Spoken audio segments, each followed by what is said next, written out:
Hello guys, welcome to my YouTube channel Rency Circle Tech में आपका स्वागत है। आज का जो टॉपिक है हमारा ये है हमारा लिमिट स्विच का। तो लिमिट स्विच कैसे काम करता है, ये कहाँ कैसे यूज़ किया जाता है, तो उसके बारे में हम बात करेंगे। तो सबसे पहले इसके अंदर आपको देखने को मिलेंगे 4 टर्मिनल। तो 4 टर्मिनल आपके 2 NO के होंगे और 2 NC के, मतलब कि नॉर्मल ओपन और नॉर्मल क्लोज्ड। तो ये आपके पास 4 टर्मिनल दिए जाते हैं।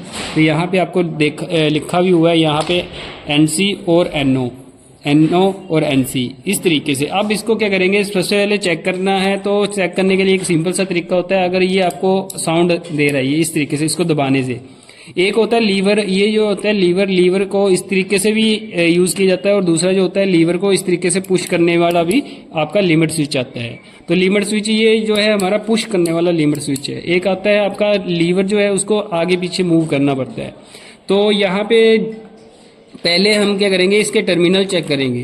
तो टर्मिनल चेक करने के लिए हम इसको मल्टीमीटर को लेते हैं। मल्टीमीटर को क्या करेंगे, कंटिन्यूटी पे रखेंगे इस तरीके से। अब इस तरीके से इसको कंटिन्यूटी पे रखते हैं। अब ये आपको बीप की साउंड देगा। यहाँ पे सबसे पहले हम NO वाले टर्मिनल पे, जो हमारे ऊपर वाले हैं ये NO के टर्मिनल, आपको रीडिंग दिख रही होगी यहाँ पे। अब यहाँ पे देखो कोई रीडिंग नहीं शो हो रही है आपको। अब यहाँ पे NC वाले, यहाँ पे आपको रीडिंग शो हो रही है। ठीक है, जो NC है मतलब कि नॉर्मल क्लोज्ड। ठीक है, सर्किट ये आपका चला हुआ है, ये आपको दिख रहा है। अभी मैं क्या करता हूँ, इसको यहाँ पे देखता हूँ। अब इसको दबाकर ये नॉर्मली क्लोज इसको बनाएंगे। अब ये देखो ये रीडिंग दे रहा है। ठीक है, इस तरीके से हम इसको चेक कर सकते हैं कि ये हमारा एक्यूरेट ठीक है। ये देखो ये क्या कर रही है, ये आपको दिख रही होगी, पत्ती मूव कर रही है ये नीचे। मैकेनिकल, ये इलेक्ट्रिकल टू मैकेनिकल वर्क करता है। ये देखो ये इलेक्ट्रिकल भी काम करेगा और मैकेनिकल। जब ये जाएगा इसका मैकेनिज्म आपका चलेगा। यहाँ पे देखो इसको क्या करेगा, इलेक्ट्रिकल में जोड़ेगा। ये देखो आपको टर्मिनल दिख रहे होंगे, यहाँ पे आपको पॉइंट NO NC पॉइंट दिख रहे होंगे। यहाँ पे देखो, यहाँ पे इस तरीके से, यहाँ पे ये देखो छूटा, ये टर्मिनल ऊपर जुड़ गया और यहाँ पे भी ऊपर जुड़ गया। और यहाँ पे देखो, यहाँ पे अब ये छोड़ा मैंने, अब नीचे आ गए। यहाँ से इस तरीके से बताता हूँ आपको। यहाँ पे देखो, यहाँ पे ये ऊपर गया, यहाँ पे आया, अब छोड़ूंगा नीचे गया। अब यहाँ पे देखो इस तरीके से काम कर रहा है ये। कभी NO बना रहा है, कभी NC। अब यहाँ पे इसको हम सर्किट से देखते हैं कि यहाँ पे कैसे काम करता है। जैसे भी यहाँ क्या, जैसे आपका फ्रिज है, फ्रिज में क्या होता है, फ्रिज का जो डोर होता है, जैसे ही उसको खोलते हो आप तो लाइट ग्लो करती है। तो वहां पे भी एक इसी तरह का एक क्या होता है, लिमिट स्विच लगा होता है। वहां पे जैसे ही हम उसको ओपन करते हैं तो वो ऑन हो जाता है। जैसे यहाँ पे आपने देखा होगा पुश बटन लगा होता है, उसके ऊपर एक पुश बटन लगा होता है। ऐसे जैसे बंद करेंगे तो ऐसे दबा रहेगा, जिससे कि वो बंद रहेगा। और जैसे ही खोलेंगे तो ये ओपन होगा और आपका लैंप ग्लो करेगा। मतलब कि इस तरीके से अगर कोई ऑब्जेक्ट जा रहा है इस तरीके से, तो इसको इस तरीके से पुश करता हुआ जाएगा। ऑब्जेक्ट कोई भी आपका जा रहा है तो हमें सिग्नल भेजता हुआ जाएगा कि हमारा कोई, ये जो है जो भी ऑब्जेक्ट है ये हमारा कंप्लीट काम कर रहा है। अब इसको हम देखते हैं इसके कनेक्शन करके कैसे काम करता है। अब ये जो है हमारे पास स्विच, यहाँ पे हमने क्या किया, इसको NO के साथ लगाया हुआ है, सॉरी NC के साथ लगाया हुआ है। आपको ये जो टर्मिनल दिख रहा होगा ये NC टर्मिनल है। ये 2 नीचे वाले जो हमारे NC टर्मिनल है। अब यहाँ पे, अब जैसे ही यहाँ पे देखो इसको मैं पुश करूंगा, अगर पुश करता हूँ तो ये आपको लैंप ग्लो करता हुआ दिखेगा यहाँ पे। अब पहले सप्लाई ऑन करता हूँ, ये आपको, अब ये लैंप ग्लो हुआ दिख रहा है आपको। अब जैसे ही इसको पुश करूंगा, अभी ये क्या नॉर्मली क्लोज्ड है, मतलब कि सर्किट क्लोज सर्किट है ये। अब जैसे ही इसको मैं पुश करता हूँ तो ये देखो लैंप ऑफ हो रहा है, मतलब कि नॉर्मली ओपन हो गया ये। अब ये देखो नॉर्मली क्लोज्ड, नॉर्मली ओपन।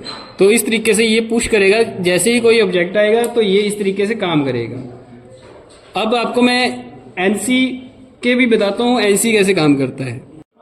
अब ये जो है हमारे जो आपके NO वाले टर्मिनल है, ये 2 ऊपर वाले जो है हमारे NO के टर्मिनल है। अब यहाँ पे इसको कैसे ये ऑपरेट होते हैं। अब यहाँ पे देखो ये लैंप इस टाइम ऑफ पोजीशन पे है। जैसे ही मैं इसको पुश करूंगा, इस बटन को पुश करूंगा तो ये क्या करेगा, आपका NO का काम करेगा। मतलब कि नॉर्मली यहाँ देखो अभी नॉर्मली क्लोज्ड है। अब यहाँ पे जैसे ही ओपन करता हूँ ये नॉर्मली ओपन हो गया। ठीक है, नॉर्मली क्लोज्ड, और ये अब क्लोज्ड हुआ, पहले ये ओपन था, अभी क्लोज्ड हुआ, ओपन हुआ। अब ये इस तरीके से, अब कोई भी, अब यहाँ पे इन दोनों को कैसे सिग्नल अब भेजा जाता है। अब यहाँ पे देखो कोई भी ऑब्जेक्ट आ रहा है, जैसे ये ऑब्जेक्ट है, ये क्या करेगा, इसको आपको सिग्नल देता जाएगा, यहाँ पे इस तरीके से सिग्नल देता हुआ जाएगा, ये इस तरीके से सिग्नल देता हुआ जाएगा कि हमारा कोई भी ऑब्जेक्ट जा रहा है तो इस तरीके से काम प्रॉपर कर रहा है। ये देखो सिग्नल देता हुआ जा रहा है ये। अब जैसे फ्रिज है, फ्रिज का हम क्या करते हैं, डोर है, जैसे ये डोर है इस तरीके से हम क्या करते हैं, इस तरीके से बंद होता है। जैसे ही मान के चलो इस बंद कंडीशन में आपका लैंप ऑफ है, अब जैसे ही मैं इसको ओपन करता हूँ तो ये इस तरीके से काम करता है। अब ये लैंप क्या करेगा, रोशनी करेगा, आपको क्रिएट करेगा, और ये इस तरीके से आपका वर्क करता है। अब यहाँ पे ये जो है हमारे कनेक्शन है, इसके NC और NO के दोनों के हमने किए हुए हैं। अब ये कैसे ऑपरेट करेंगे, ये देखो अब यहाँ पे ऑपरेट कैसे करते हैं। अब जैसे ही मैं इसको मेन सप्लाई को ऑन करता हूँ, ये जो है हमारा नॉर्मली क्लोज्ड है, जो नॉर्मली क्लोज्ड लैंप है ये काम कर रहा है। अब जैसे ही कोई भी ऑब्जेक्ट आता है, जैसे यहाँ पे इस तरीके से कोई भी ऑब्जेक्ट आता है, इसको क्या करेगा, पुश करेगा, और ये जो नॉर्मली क्लोज था ये नॉर्मली ओपन हो गया, और दूसरा क्या हमारा नॉर्मली क्लोज्ड हो गया। समझ आ गई। जैसे ही इसको पुश को ये आगे चला जाएगा, ये जो आपका जो भी ऑब्जेक्ट है ये आगे जैसे जाएगा तो ये क्या करेगा, आपको इंडिकेशन मिल जाएगी कि हमारा जो है दूसरा इंडिकेशन, जैसे ये रेड कलर का है, ये ब्लू कलर का है, कोई भी आपने लैंप लगाए हुए हैं इंडिकेशन के लिए। अब जैसे ही फिर से कोई ऑब्जेक्ट आता है, इस तरीके से कोई भी ऑब्जेक्ट आता है फिर से, ये देखो इस तरीके से ये वर्क करता है। ये NO और NC पुश बटन इस तरीके से काम करते हैं। ये समझ आ गया। तो इसमें क्या होता है, जो लिमिट स्विच होता है ये हमारा, इसीलिए जैसे अगर आपको ये वीडियो अच्छी लगी हो तो चैनल को लाइक करें, सब्सक्राइब करें और बेल आइकन को ऑन करें।